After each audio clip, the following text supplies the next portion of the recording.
How's it going, guys? Ramtide here. For today I wanted to bring you guys some news when it comes to Battlefield 1 and some of the changes that DICE has announced that they're going to make for the release of the game. Now these changes will be based on the feedback that they received from people who played in the Battlefield 1 beta. Now we saw some changes coming from the alpha to the beta, and even inside of the beta while it was going, we saw a few changes there as well. The major change we saw in the beta was that people were kind of upset that there was a time limit on the Conquest game mode. So what they did was take the 20-minute time limit and get rid of it completely. Now this changed the game mode a lot because all of a sudden the matches were lasted longer. It allowed teams to make more of a comeback, or at least have that opportunity.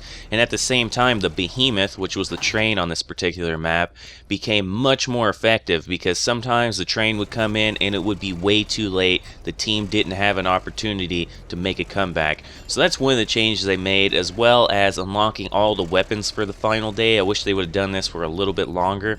So with that being said, let's get into the changes that they're making. First up, they said they're going to be making some tweaks to Rush. Now they didn't quite say what they're going to do, although I would suspect that it will be something to do with maybe more players in the server, on top of balancing the tanks out, because one team would always have way more tank power than the other, and it was difficult to take those tanks out. So it really made things difficult when you played Rush, which is why I mostly stuck to Conquest.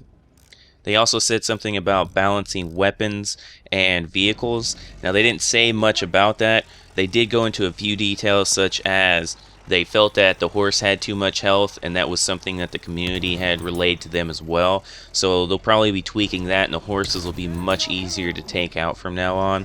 And at the same time, a big thing that they really needed to do was with the light tank. They said they're going to nerf it.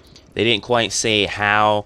One of the things I wish they would do in general would be to take the canister shell on all the tanks for the secondary fire and really tone that down, because you can take out people easily with that thing, even from a good distance away. I think it's a little too overpowered for what it should be, so that's something I need to look at.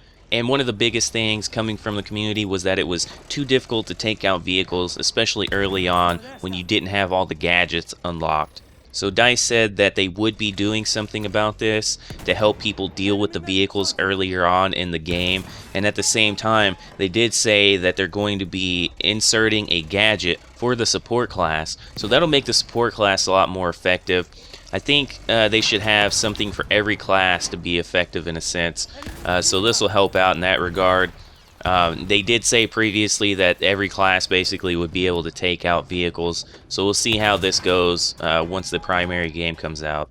Now, besides DICE making it to where you can deal with vehicles earlier on in the game and the light tank nerf, one of the biggest things that they mentioned was how kills will impact the Conquest game mode. Now this is something you may remember me mentioning previously, I think when it came to the alpha even, along with other people have mentioned this, some of my buddies have mentioned this as well. It doesn't feel like a Battlefield game in that regard, because with previous Battlefield games, if you're playing Conquest, you kill an enemy, the enemy team loses a ticket. Now if that guy gets revived, they gain the ticket back. However, when it came to Battlefield 1, kills didn't matter at all. You didn't gain a ticket, the enemy team didn't gain a ticket or lose a ticket or anything. It was just kills were irrelevant when it came to the team score. It was all about capping bases. So I'm glad they changed this. Now it should be to the point to where it will count on the scoreboard. It will be a little different from Battlefield 4 and Battlefield 3. Because Conquest is different on here. If you don't remember, Conquest on here, the ticket count goes up. It's first team to reach 300 tickets wins, as to where Battlefield 4 and previously it was the ticket count went down. It was first team that hit 0 loses. So they changed that up. So I would imagine that for Battlefield 1, if you kill an enemy, maybe your team gains a ticket, and if the guy gets revived, your team loses that ticket. So I think this is a good change. Along with these other things, I'm really interested to see what kind of tweaks they're going to be making to Rush, and what kind of balances they're going to be doing to the vehicles and weapons. With that being said, appreciate you guys for watching. If you have any input on maybe some of the tweaks or anything they're making, or maybe that you would like to see, feel free to leave a comment. I hope you guys have a wonderful day. Ramtide out.